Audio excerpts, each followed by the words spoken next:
Esta es la historia de una mujer espírita que se da cuenta por primera vez en muchos años, en muchas vidas, en muchas reencarnaciones, que esta vez murió lúcida, consciente de sí misma y su realidad espiritual.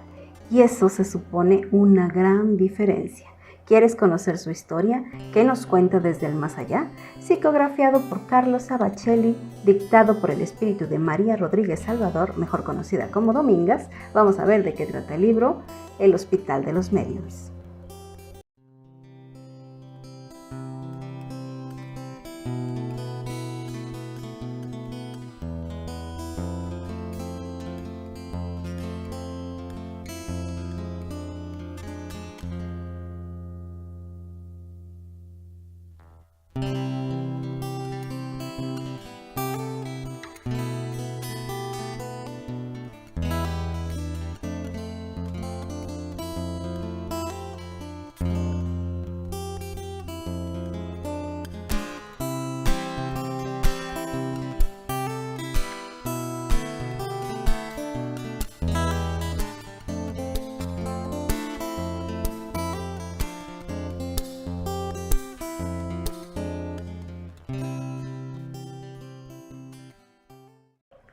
Se llama María, pero le dicen Domingas. No me pregunten por qué, pero así la apodaban. Ella una mujer en vida con un problema muy grave de obesidad mórbida, un problema muy, muy fuerte, y en cierto momento ella hace referencia a ello, ¿no? Mientras comienza a hacer reflexiones acerca de su vida, de su forma de desencarnar. Ella era medium, era espírita practicante, asistía al centro espírita, hacía sus labores de medium y hacía sus labores de caridad como buen cristiano. Así lo dice ella, ¿no? Nos explica todo lo que hacía. Y luego nos empieza a hablar del momento de desencarnar. Lo primero en lo que pensó, lo primero que le pasó por la mente al enfrentarse a ese momento, y yo ya se los había comentado en un video anterior, qué es lo que piensan los espíritus, ¿no? Al desencarnar. Pude haber hecho más. Esta cuestión de sentir que me faltó algo por hacer, pude haber hecho más. Y nos relata cómo ese pensamiento precisamente le hacía recordar sus días en el centro espírita, cuando otro medium estaba ahí psicografiando cartas de los espíritus que querían comunicarse con sus familiares. Ella criticaba esto. Dice, es que ¿por qué los espíritus siempre dicen lo mismo? ¿Por qué? ¿Por qué no son más originales? ¿Por qué no dan más informaciones? ¿Por qué siempre vienen y dicen, ay, sí, no desperdicien su tiempo en la tierra? Sí, llegan y saludan a los familiares dolidos por la partida y algunas pequeñeces, unas cosas así, pero siempre la constante. Dice, ¿por qué no son más originales? Y criticaba ella esto, ¿no? Y dice, yo creía que era una falla del medium. Decía, a lo mejor el medium no está sintonizando bien, no está escuchando bien la información y a falta de otra cosa dice siempre lo mismo. Pero dice, del otro lado, ahora que yo estoy del otro lado, lo comprendo totalmente, porque es lo más provechoso que le puedes decir a las personas que están allá, de verdad. Dice, es una advertencia cariñosa y sincera de quien los ama y quien quiere evitarles las penas de arrepentimientos tardíos. Y esto es fuerte, ¿no? Es fuerte porque vienen a decirnos, no desperdicies tu tiempo. Dice, pero no, es que nosotros los seres humanos queremos comunicaciones extraordinarias, informaciones angelicales, cosas mágicas, estruendosas, escandalosas, que hagan que nos admiremos. Y sí, yo he escuchado a veces aquí en comentarios de personas que me dicen cuando empiezo a hacer resúmenes de libros espíritas, me dicen, pues es lo mismo, los espíritus no cuentan en otra cosa. Desde que yo me acuerdo, desde el primero hasta el último libro, todos los libros dicen lo mismo, cuentan las mismas historias, cuentan lo mismo, ya que cuenten algo nuevo. Y nos ponemos exigentes, ¿no? A pedirles, no, a mí dame otro tipo de información fresca, nueva, platícame cómo es el mundo más allá, cómo es, como nosotros queremos cosas impactantes que nos dejen asombrados. Y le quitamos valor a lo que ellos vienen a decir. Hasta que nos toque pasar, ¿verdad? Por ese mismo trance, hasta que nos toque desencarnar y veamos lo importante que era, las advertencias que nos estaban haciendo. No pierdas tu tiempo encarnado en la tierra. Aprovecha. Es una advertencia en la que debemos tener cuidado. En fin, ella, Domingas, comienza a hacer estas reflexiones sobre su vida en la tierra, sobre su desencarnación. Y dice que mal, ¿no? Que yo dudé de la medium, del medium, y que criticaba todas estas cosas, ¿no? Que es parte del comportamiento humano que todos tenemos, dice, es natural, es el estado de la materia que nos embrutece. Pero eso, dice, eso tiene solución porque eso se aligera cuando dejas el cuerpo. Cuando dejas el cuerpo, te enfrentas a la realidad. Ya no hay para dónde voltear, ya no hay que cierro los ojos que no veo, tienes que ver. Y ella habla de su experiencia, ¿no? Dice, me aligeró bastante la desencarnación, sobre todo por el sobrepeso que llevaba. Dice que sintió un alivio, ¿no? al salir del cuerpo. Y dice, es que tenía yo ese vicio de la gula. Dice que ya era un vicio espiritual, ya era un vicio del espíritu, no solamente de esa encarnación, sino de varias. Dice, así como otros que tienen el vicio del alcohol, o de otras cuestiones, dice, son batallas de muchas épocas, de muchas vidas, porque dice, nadie engorda así en una sola existencia. O sea, las células poseen memoria, el cuerpo espiritual posee memoria. Dice, no es eso, son vidas y vidas y vidas con una lucha que se ha perdido. Dice, entonces, hizo conciencia de eso, ¿no? Nos muestra un poco de su panorama al fallecer de forma diferente, dice, de forma lúcida, porque ahora estaba consciente.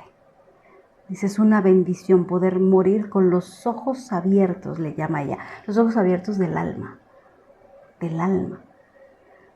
porque dice, es que sabe cuántas vidas, cuántas muertes llevo en las reencarnaciones que he tenido a lo largo de la historia, que ni cuenta te das, que pasas por otras experiencias, pero imagínate la primera vez en la que puedes acompañar el proceso con conocimiento de causa y sin miedo, que ella vio apagarse su cuerpo, vio todos los procesos de ir desencarnando y los comprendía.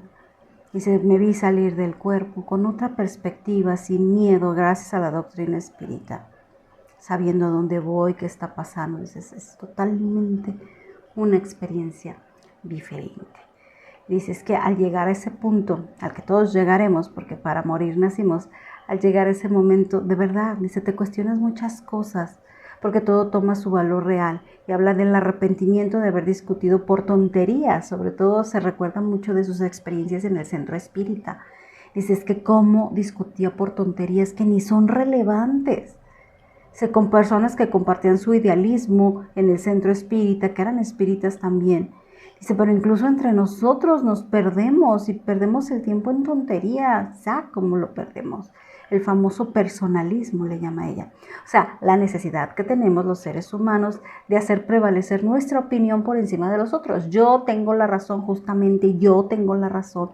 Y las cosas son como yo digo y tienen que ser así. Y si nos aferramos a eso y perdemos tiempo valioso en discutir por tonterías que no vienen al caso. Hay que aprender a soltar. Esto es tan relevante como para que yo le dedique tanto tiempo para enemistarme con una persona, de verdad. Dice, no podemos quedarnos callados, no podemos decirle al otro, está bien, si así quieres pensar, está muy bien, estás en tu libertad, no pasa nada. Es tu punto de vista, no discutimos, no nos peleamos, no nos separamos de las personas por tonterías. Y si tristemente solo al final de nuestros días, pues nos damos cuenta, ¿no?, del tiempo perdido. De enfrentarnos por las formas cuando importa más estar de acuerdo en los fondos, en la esencia. Y le comprendo totalmente en esta labor que hace uno de servicio al público, de servicio a las personas, a ustedes, de compartir la doctrina. Te enfrentas a muchos retos al trabajar con la gente de forma pública.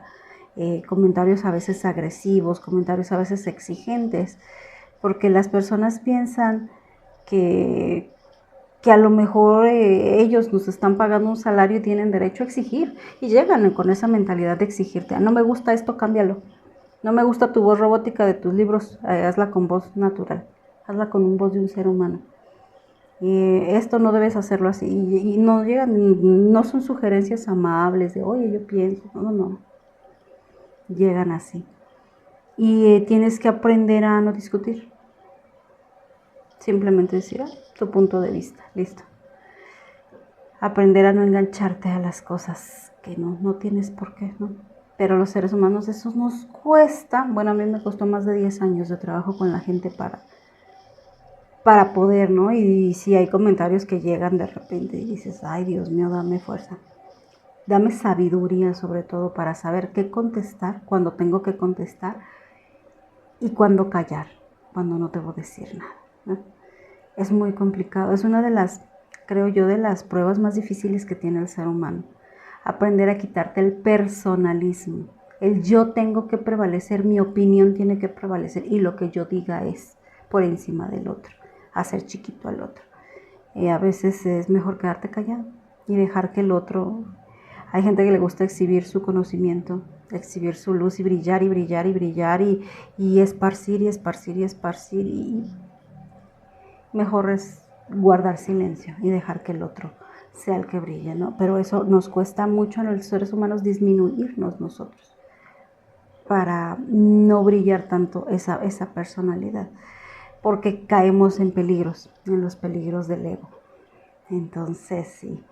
Para muestra está un botón, ¿no? La polémica que se acaba de crear ahora en el espiritismo, en el mundo espírita, con el fallecimiento del Papa Francisco. Bueno, se hizo un desastre, ¿no? De opiniones, que si era, que si no era, que si era uno de los 200 que prometió Francisco de Asís que iban a reencarnar aquí para ayudar al mundo, que no podía ser, porque discuten que cómo va a ser un enviado de Jesús si está en la Iglesia Católica, que cómo va a ser, que si Divaldo es un mentiroso, que cómo Divaldo pudo haber dicho eso. Y todo el mundo creyéndose poseedor de la verdad, criticando a uno, criticando al otro, destrozando reputaciones con su opinión. Y a final de cuentas, ¿sí qué importa? ¿Qué importa si es católico, musulmán, judío? ¿Qué importa la religión de la persona? O sea, importan sus hechos y lo que, pues sí, lo que hizo. Como su propia doctrina lo cambió, lo hizo mejor persona y el servicio que dio a la humanidad. Eso es lo que importa. Si el Papa fue, no fue, eso no le quita valor a los actos de su vida. Y que si Divaldo opina diferente de ti, que si le tiene aprecio, que si Divaldo cree que es un alma superior, que vino en una misión y todo eso, ay, pues qué bonito. Pero no aprendemos a ver y a callar y a veces a mantener nuestra opinión. La llevamos más allá. Claro que puedes expresar tus opiniones, pero a veces las llevamos más allá, las llevamos al personalismo. A defender, no, es que yo sé esto, yo como yo creo esto, es esto, esto. Y si hubo gente que se agarraban del chongo, como se dice vulgarmente, ¿no? Por esa cuestión, que opinaban diferente y que no creían. Y entonces ya como no creen en él, no, ya ni Divaldo, ni él, ni este, ni el otro son dignos de mi confianza porque dicen algo con lo que yo no estoy de acuerdo. Y el espíritu también igual se fanatiza y se cree poseedor de la verdad, igual que en cualquier otro fanático religioso. Comete las mismas arbitrariedades sin freno. Ahí está, ahí lo hemos visto. Es una lectura de nuestro propio nivel espiritual, de que no estamos despegados de la masa como muchos creemos. No, yo por ser espírita ya estoy del otro lado. Y nos dice Dominga, es lo peor que puede hacer una espírita, creer que va a tener un trato especial nada más porque es espírita y que a la hora de morir, no, hasta alfombra roja le van a poner y van a ir a recibirlo y todo eso. ¿Eso qué? Absolutamente nada. Al contrario, van a ser más duros contigo porque tú sabes cosas que a lo mejor el resto de otras doctrinas ignoren o no crean con tanta certeza como el espiritismo. Ni se hace al contrario. Si nada más te dedicaste a estudiar y no lo llevaste a tu vida y no fuiste ejemplo de lo que deseas, ten cuidado. Porque va a ser el despertar allá va a ser muy cruel para ti, creyendo que mereces más, exigiendo un cielo al que no te ganaste y al que no mereces. Por los personalismos, por los egos, por los orgullos, por el entender mal la doctrina y creer que solo por estudiarla ya estás del otro lado. Así es que no importa la religión, no importa el credo, la raza, el idioma, siempre importa el fondo, la esencia y lo que haces con ella. Ni tú, ni yo, ni ningún divulgador espírita puede ser juez de nada, porque no nos corresponde ser jueces de nada. Y a veces las personas sí me dicen, ¿no? ¿Cómo hacer para hablar? Por ejemplo, para hacer este trabajo, que quieren ser comunicadores. O a Divaldo también le preguntaron, ay, ¿cómo le hago para ser un comunicador como tú, para llegar así? Porque quieren ser oradores, de la noche a la mañana ser oradores y tener facilidad de palabra y poder dirigirse al público y hacer todo este trabajo que hacemos los comunicadores. Yo les digo, pues bueno, se trata de práctica, estudio, de técnicas para hablar. Si lo quieres aprender, puedes, lógicamente, estudiando puedes hacerlo. Y lo mismo les dice Divaldo, pues sí, estudiando puedes. Se necesita práctica. Pero en definitiva, coincidimos que es mucho mejor ser un buen espírita y un buen cristiano que un buen comunicador.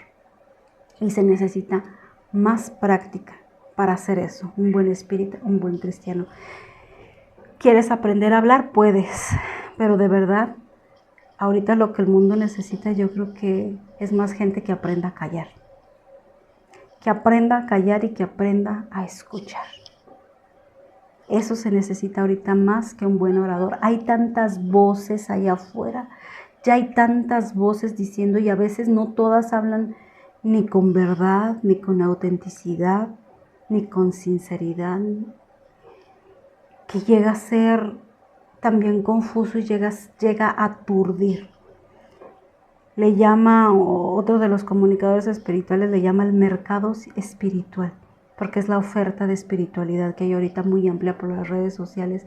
Llega a ser tanta y las personas solemos ir, pues estamos en búsqueda, solemos ir consumiendo, nos hacemos consumistas de espiritualidad. Y entonces más videos, más libros, más esto, más lo otro, y llega tu cerebro a saturarse, tu mente a saturarse, tu corazón a decir, ¿y para dónde? Ya no sé, ya leí tanto, ya vi tanto que ya no sé para dónde. Llega a ser mucho, entonces creo yo que también es importante el momento de silencio, el momento de callar la mente, de serenarte y de decir qué es real y qué no es real, ¿no? Entonces es una lección muy grande, aprender a callar, a escuchar, a discernir sobre todo lo que hay, la oferta espiritual que hay ahorita y ver qué es lo que resuena contigo, ¿no? Y aquí en el libro, bueno, hay unas frases increíbles de Dominga. Dominga está, tiene un tiempo ya desencarnada, no dice cuánto, pero me imagino que por lo que dice unos cuantos meses. Está en un hospital espiritual para mediums. Cuando yo descubrí que existía esto, es increíble. Me causó mucho impacto que hay un hospital especial para mediums porque, bueno, ustedes saben, yo les he contado un poco de mi historia. A veces tengo sueños lúcidos, muy lúcidos, de cosas que no sé qué son, sinceramente. Pero luego llega el libro correcto, la información correcta espírita que me aclara lo que es. Entonces yo había estado siguiendo, o me habían llevado a seguir el proceso de una medium, amiga mía, que desencarnó. Me llevaron a ver su proceso, cómo iba, qué es lo que estaba pasando, y era impactante. Y lo último que supe yo es que estaba en un hospital para mediums. Yo veía y dije, es que esto es un hospital, estaba recluida ahí. No en muy buenas condiciones porque estaba fugada de la mente. No quería hacer frente a la responsabilidad de sus actos en la tierra, que estaba fugada de la mente, porque tienen sus zonas así, ¿no? Entonces cuando yo me encuentro, me topo con este libro, Hospital para Mediums, sí fue decir, wow, o sea, sí existe, ¿no? Sí existe. Y bueno, Dominga es una medium, estaba ahí, y ella está en buenas condiciones porque ella cumplió su misión, a lo que iba, lo cumplió, trabajó en el espiritismo. Aún así necesitaba recuperarse fíjense, aún así muriendo lúcida o con los ojos despiertos, como ella le llama, siempre es un paso importante el dejar el cuerpo, deja sus traumas, deja sus impresiones físicas en el periespíritu. Y de la gente que muere, no sé, de un ataque cardíaco, aunque ya no tenga el cuerpo allá, a veces sigue sintiendo el dolor, ¿no? Mientras pasan esas impresiones en el perispíritu de las enfermedades y te centras en tu nueva realidad, pues los tienen ahí en un hospital con cuidados, con médicos, con enfermeras, ya lo hemos visto en algunas películas, ¿no? Pues ahí está Domingas, en este hospital espiritual, y comienza el libro y nos dice que está ella estudiando la Génesis de Allan Kardec, está leyendo la Génesis, y de repente dos médicos que andaban ahí en el hospital se le acercan a ella, ¿no? A preguntarle, uno de ellos en especial, por qué estaba hojeando ese libro, que le interesaba, que le llamó la atención, ¿no? El doctor dice, me llamó la atención porque estás leyendo la Génesis, en específico y ya le dice Domingas, ¿sabe qué, doctor? Dice, es que yo quiero aclarar mi duda sobre lo que es un migrante y un inmigrante. Dice, es que pues sí, dirá que soy muy ignorante, dice, pero no conozco esta diferencia. Dice, ojalá en los centros espíritas hubiera habido aulas de clases de historia, de filosofía, de tantas cosas que un espírita debe saber. Dice, porque un espírita debe ser culto, un espírita debe de conocer más para comprender. A veces los textos espíritas, ustedes los han visto, son complicados, no son fáciles. No son nada sencillos. Ahorita estoy volviendo a leer de Sublime Expiación de Víctor Hugo y Divaldo. Y sobre todo Víctor Hugo, por Dios. Víctor Hugo es difícil de comprender, es difícil de leer y asimilar. Y tiene uno que entrarle a veces a estos textos, y entiendo a Domingas que dice debería de haber clases más para espíritas, para hacernos más cultos, porque a veces sí nos quedamos cortos en la comprensión de los textos, ¿no? Entonces, como caídos del cielo, llegan estos médicos y dicen, a ver, bueno, vamos a explicarte, ¿no? La diferencia entre migrante e inmigrante. Y esta mujer estaba interesada sobre todo en la historia de los exiliados de Capela, de la evolución y el progreso de los mundos, de las migraciones masivas entre planetas o entre las dimensiones, y quería comprender esto. Entonces ya uno de los doctores le explica, mira, si tú te vas a otro país, migras, o sea, eres migrante. Si llegan extranjeros al tuyo, pues son inmigrantes, ¿no? Y le explica, y ella dice, sí, ya comprendí. Entonces dice, en el contexto que estás estudiando, dice, hay dos clases de migraciones. En nuestro planeta hay dos clases. Una es la que se da todo el tiempo entre este lado y el otro, o sea, entre este lado y el más allá. O sea, reencarnar, nacer, desencarnar, morir. Dice, ese es un intercambio constante que se da de a uno, unitariamente, ¿no? Se va dando de uno a uno. Dice, pero a veces en condiciones especiales también se da en masa. Hemos visto desencarnaciones en masa, partidas en masa, ¿no? Como con la pandemia, con accidentes, con terremotos, con el tsunami, con tantas cosas. Dice, a veces en estas condiciones se dan en masa, con los desastres naturales. Dice, son situaciones permitidas para el relevo generacional de la humanidad. Es como cuando pues ya estas personas se tienen que ir, porque tiene que ir cambiando poco a poco, paulatinamente, la vibración del planeta, y tienen que bajar otras. Entonces se va haciendo esto. Y le habla también de otro tipo de migración. Dice, el que estás más interesada, dice, el intercambio planetario, que también se da uno a uno. Dice, es lo normal, por ejemplo, el que va pasando por la puerta estrecha, que consigue su purificación y que ya merece reencarnar en otro planeta, dice, pues se va a seguir su evolución. Dice, también se da de uno a uno el que va llegando a ese nivel. Dice, pero hay situaciones especiales también, momentos especiales en que hay estas migraciones masivas, que fue lo que pasó con Capela y que es lo que ahorita va a pasar con la transición planetaria, ¿no? En estos momentos en los que estamos de relevo generacional, el planeta tiene que ascender a una nueva vibración. ¿Sí? ¿Cómo ascienden los planetas a una nueva vibración? Bueno, pues cuando la mentalidad de los pobladores cambia. Entonces, para que cambie esa mentalidad y esa vibración, se tiene que hacer el relevo, ¿no? Muchos se van, otros nacen ya con la nueva información para desarrollar los nuevos programas de vida. Entonces, pues sí, va a haber desencarnaciones masivas y todo esto, porque se están yendo a Quirón. No solamente se van al más allá, sino que se van a otro planeta en tercera dimensión, con todas pues con todas las peculiaridades que tiene ahorita la Tierra, ¿no? Porque ya vamos a dejar de ser de expiación y pruebas para ser un mundo en regeneración. Y bueno, pues ahí está Domingas con los doctores hablando de esto, de la transición planetaria. Y dicen, es que nosotros los espíritus nos encanta hablar de ese tema, del mundo de regeneración, de la transición planetaria. Dice, y lo hacemos como si fuéramos a quedarnos en él. O sea, ¿quién nos dijo? ¿Quién le dijo al espírita que tiene el merecimiento para quedarse en el mundo de regeneración? Entonces comienzan a bromear ahí entre los doctores y Domingas, a ver quién tiene menos merecimiento y más reencarnaciones. Y empiezan, no, a mí me faltan 500, me faltan hacer 500 veces para alcanzar, no, a mí me faltan 1000, no, y a mí me faltan más, ¿no? Y se agarran bromeando al respecto. Y vi la diferencia, ¿no? Porque acá los encarnados espíritas, nosotros no, nosotros acá nos sentimos merecedores de todo, o sea, ya estamos no para el mundo de regeneración, no, nosotros ya estamos para los mundos felices, a las puertas de la santidad, ¿no?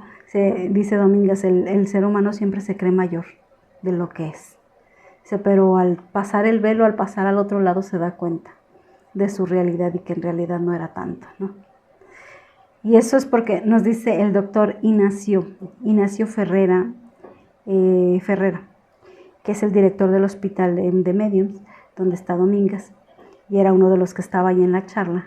Nos dice, esto es porque el espíritu moderno suele atiborrarse de conocimientos, de filosofía, de intelectualismo, pero en realidad hay poca práctica, hay poco asimilado, hay poco que se lleva a la propia vida. Y dice esta frase que me encantó, que encierra esto que hemos estado comentando. Nos dice, es que el espiritismo sin propósito de mejora íntima, de reforma íntima, es solo un pasatiempo de lujo. O sea que si te dices espírita y nada más te dedicas a aprenderte los libros, a aprenderte las cosas, a ser intelectual, a filosofar sobre, pero no lo llevas a la práctica en tu vida, ese es solo un pasatiempo de lujo, pero en realidad no eres un espírita. Ese nomás para entretener la mente. Si no lo llevas al corazón, a la experiencia, al servicio, pues no trasciende. Y tristemente es lo que más sucede, porque es mucho más fácil hablar de los postulados y de las filosofías que vivirlas. Es mucho más fácil hablar del perdón y del amor que perdonar y amar. Y ahí cuentan una de las anécdotas de Chico Javier, que dice que en una ocasión uno de sus colaboradores que estaba en un centro espírita y que le tocaba a veces hacer análisis de las lecturas del Evangelio, decía que ya no quería participar. Le decía, chico, ¿sabes qué, chico? Yo ya me voy, yo ya no puedo, porque cada que leo esto la conciencia me mata. Me mata porque en realidad yo no estoy logrando esto de lo que estoy hablando. Y me siento mal porque ¿cómo le digo a la gente que haga algo que yo mismo no he podido lograr? Dice, así es que ya mejor me voy y ya no voy a hacer nada. Y le dice Chico Javier, le dice, entonces, dice, tú siembras, cultivas la comida que te comes. Las frutas, las verduras, tú siembras y cultivas todo esto. No, pues no. Dice, pero te las comes. Pues sí. Dice, pues es lo mismo. Continúa, sigue haciendo lo que haces, estás sembrando, aunque otro sea el que vaya a cosechar. Tú siembra y el otro que coseche, ya llegará el momento en el que tú también puedas cosechar. Nos queda aquí este tema tan interesante que se escucha mucho en el mundo del espiritualismo, ¿no? Que dicen, es que primero yo, si no me amo a mí misma, yo no puedo darle nada a nadie más.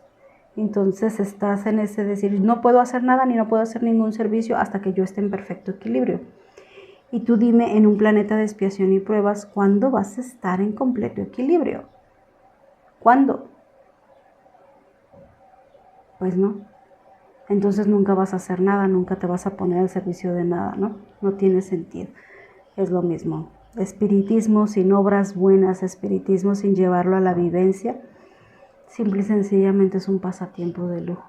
Estás aprendiendo, estás intelectualizando, sí, pero no lo llevas a la vivencia. No lo llevas.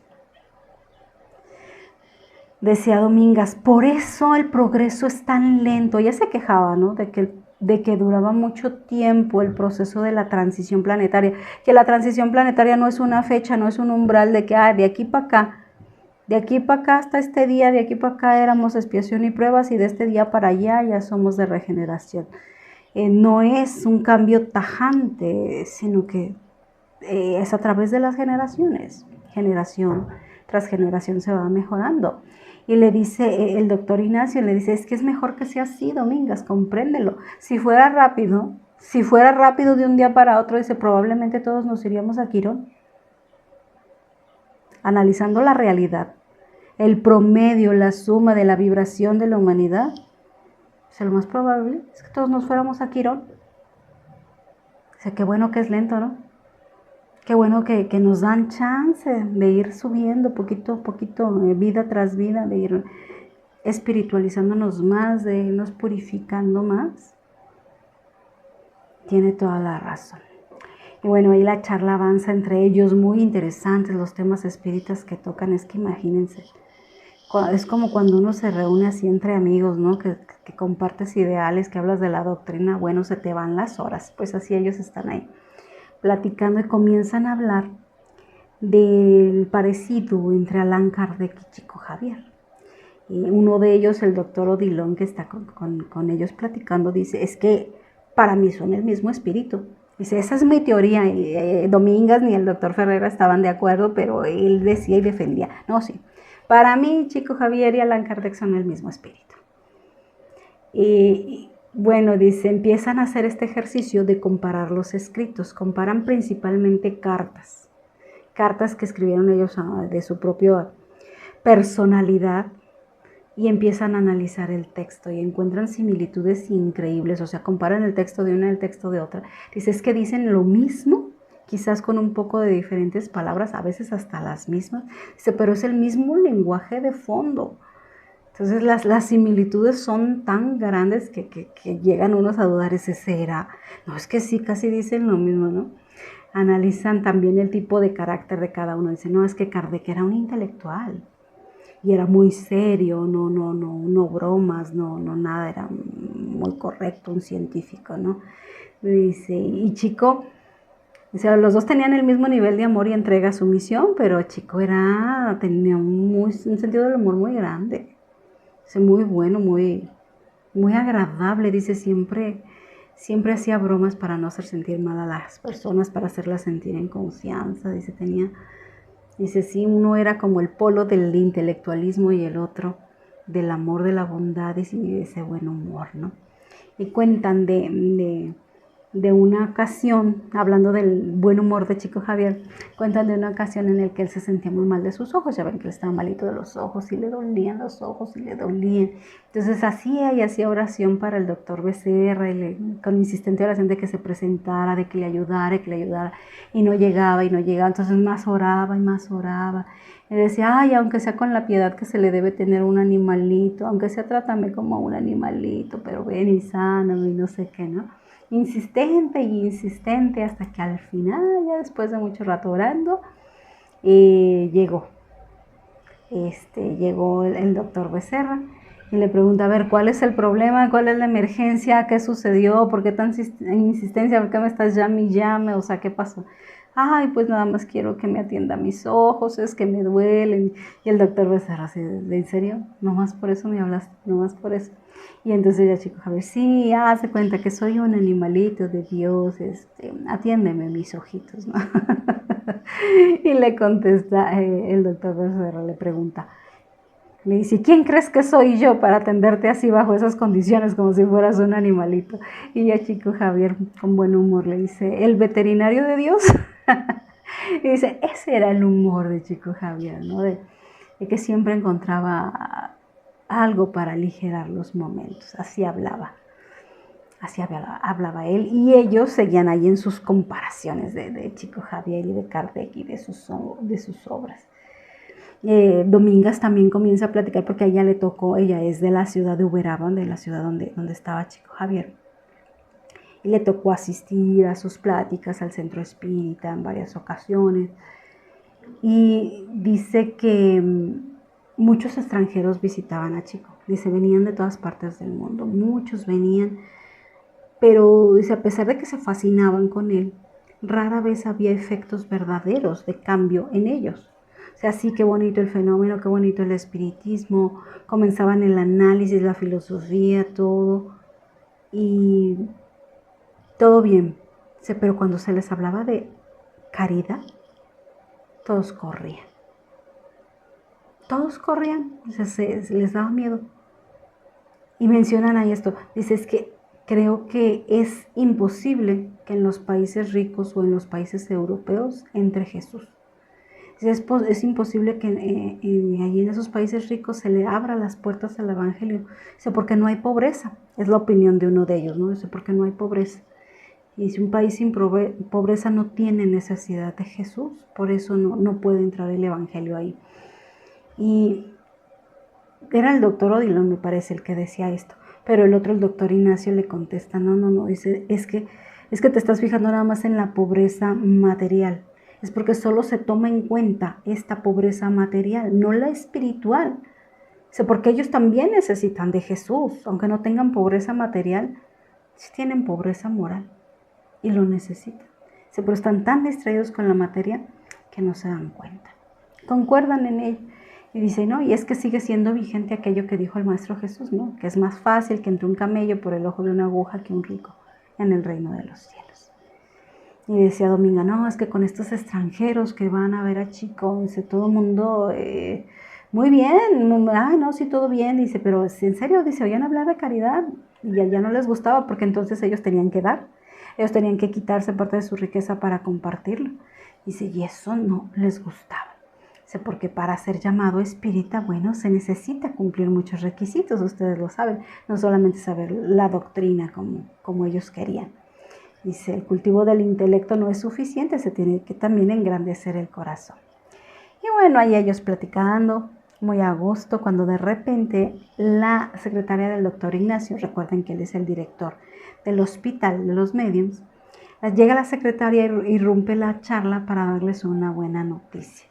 Estaba confirmado, el próximo sábado iban a recibir la visita, ni más ni menos que de Chico Javier. Y esta parte donde hablan de la visita de Chico, bueno, fue otra que me dejó a mí estupefacta porque me impresionó. Les digo, a veces evocan imágenes que yo he tenido en sueños y de repente me parece todo tan real que sí choquea, ¿no? Me tocó el otro día visitar un hospital espiritual así en los umbrales, tal como lo describen ahí, que es más tipo un hospital humano que un hospital espiritual, se parece más a un hospital humano, ¿no? Por la zona en la que está. No era una zona linda, había enfermos vivos y enfermos espíritus, o sea, todos estábamos en espíritu, pero unos estaban en astral y otros ya estaban desencarnados, a eso me refiero, ¿no? Y estando ahí yo... llega Chico Javier. En ese sueño mío llega Chico Javier. Mucho antes de que yo tuviera el libro, mucho antes de que, o sea, no lo había ni leído, no sabía ni de qué trataba, todavía no lo conseguía y yo había tenido ese sueño donde en el hospital llegaba Chico Javier. Entonces cuando lo leí y la forma en la que sucede, pues sí me da hasta escalofríos, ¿no? Porque ellos discutían, ay, ahora que venga Chico, ponemos flores a la entrada y unos letreros y no sé qué tanto, ¿no? Que querían hacer. Y el director del hospital les dijo, no, o sea, no, yo conozco a Chico, a él no le gusta esto, él quiere las cosas sencillas, muy probablemente él va a entrar por la puerta trasera. No, pues me vuelvo a impresionar porque efectivamente es lo que yo viví en mis sueños, ¿no? Estaba yo en la parte trasera del hospital, donde estaban, incluso había descanso de enfermeros, ahí estaban descansando. Y al borde, ahí fue donde me di cuenta que era un astral, porque al borde yo vi el planeta Tierra. O sea, estaba todo oscuro, como tinieblas, como un barranco así, y al fondo se veía el planeta Tierra. Entonces ahí me di cuenta que eso era otra cosa, ¿no? Y entró por ahí, por la puerta trasera, entró por el Chico Javier. Entonces cuando mencionan estas cosas, en serio, a mí me impacta, a mí me sigue impactando, a mí me sigue emocionando, ¿no? En fin, bueno, pues ellos tratan de mantener la visita en secreto porque si no aquí se va a generar demasiado ruido, vamos a tratar de organizar todo tranquilo, ¿no? Y siguen comentando ahora con más ganas anécdotas de él, porque varios de los presentes habían asistido a esas famosas reuniones que Chico Javier hacía. Dicen que en los años 60 y 70 hacían unas reuniones abajo de un árbol de aguacates, el aguacatero le llaman. Los sábados a las 2 de la tarde iba Chico Javier con el evangelio en mano, se sentaba ahí, a veces les llevaba comida, a veces despensa, a veces algo les llevaba a los que iban, y se juntaban de 300 a 500 personas. Y en días festivos mucho más, porque la gente incluso viajaba de otras ciudades para ir a verlo. Ya sabían que la cita era los sábados a las 2 de la tarde, entonces viajaban toda la mañana para llegar a escucharlo ahí. Dice, de 2 a 3 y media, dice, ni era mucho, 1 hora y media lo que él estaba ahí. Dice, y al final toda la gente hacía una fila para saludarlo y todos le besaban la mano. Dice, 300, 500 personas ahí besándole la mano. Dice, y era de lo más hermoso ir y estar ahí bajo la sombra del árbol, escuchándolo. Dice, a veces había mucho sol, a veces había mucho viento, lluvia, lo que hubiera. Todos aguantábamos, todos. Y dice, y era curioso porque Chico, dice, siempre bien humilde. Él ni se levantaba para ser el orador principal, y no, nada, ahí sentadito, él empezaba a hablar. Ni pedía que se callara nadie cuando, dice, todo el mundo se callaba cuando él empezaba a hablar. Dice, hasta los perros que estaban ladrando, y hasta ellos se callaban. Dice, era una magia especial cuando él comenzaba a hablar. Y ellos recordando todos estos momentos, ¿no? tan especiales que vivieron. Incluso con remordimiento, el doctor Ignacio decía, yo no podía ir muy seguido porque mis compromisos laborales, porque la familia, porque la materia me arrastraba.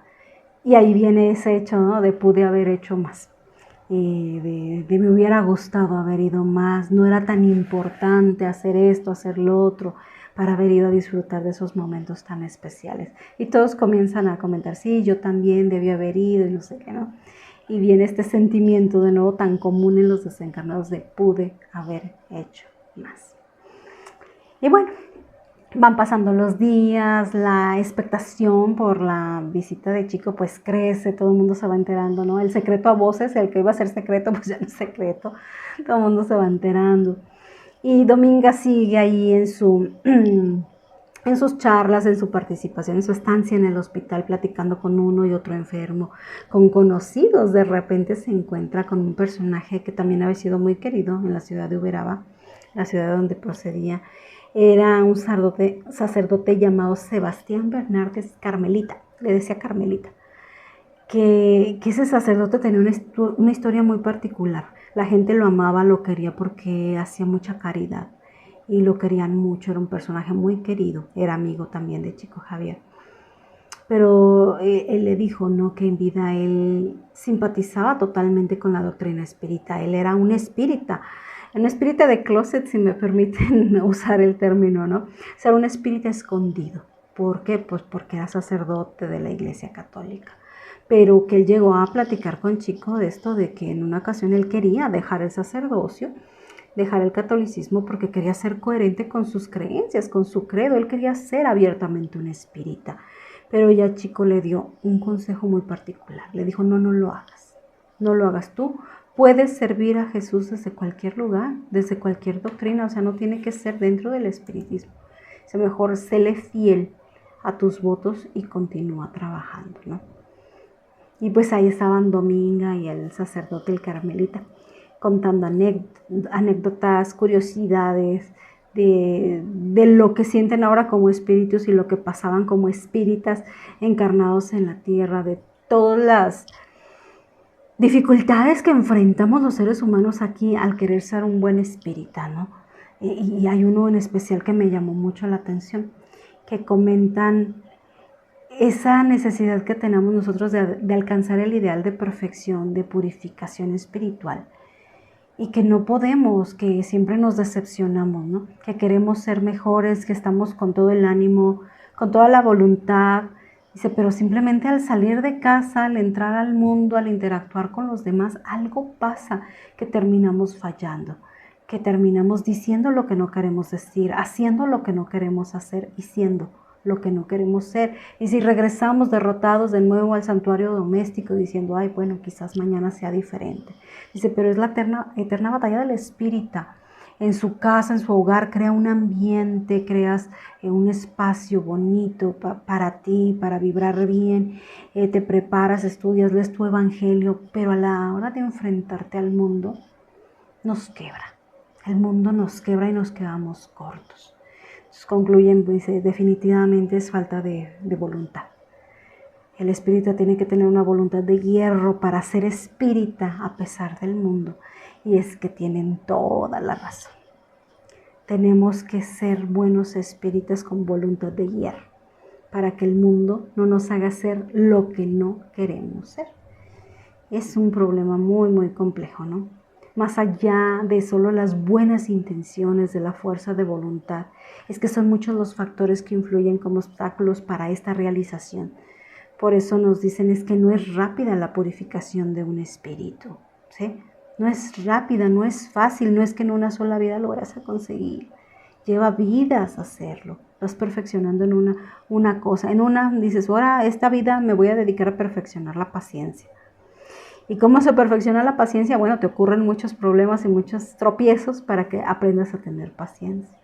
Y en otra vida, pues en otra vida voy a fortalecer la fe. Entonces, también te vienen tus pruebas adecuadas para eso. Imagínate querer perfeccionar todas las virtudes en una sola vida. Se puede, digo, ha habido personas que lo hacen, ¿verdad? Les llamamos santos, les llamamos iluminados, les llamamos los que entraron por la puerta estrecha, pero ¿cómo les fue?